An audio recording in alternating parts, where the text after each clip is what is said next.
কোণায় কেউ ভারী কোনো সিল্কের শাড়ি পরে হাঁটছে। তার সাথে একটা অদ্ভুত জং ধরা শব্দ, ঠিক যেন পুরনো গ্রামোফোনের পিন ঘষা খাওয়ার শব্দ। অয়ন উঠে বসল। সে টর্চ লাইটটা জ্বেলে ঘরের চারপাশটা দেখল। ঘরে কেউ নেই, কিন্তু বেলি ফুলের সেই মিষ্টি গন্ধটা এখন এত তীব্র হয়ে উঠেছে যে দম বন্ধ হয়ে আসছে।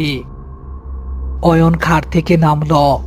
সে দেখল গ্রামোফোনের হাতলটা একা একাই ঘুরছে, যদিও কোনো রেকর্ড চড়ানো নেই। পুরনো স্প্রিং, বাতাসের কারণে ঘুরছে হয়তো।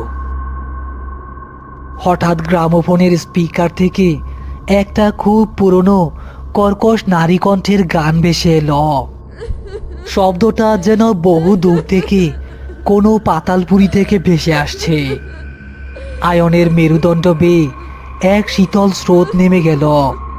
সে টর্চটা ঘোরালো সেই বিশাল আয়নার দিকে, এবং যা দেখল তাতে তার হৃৎপিণ্ড এক মুহূর্তের জন্য স্পন্দন থামিয়ে দিল।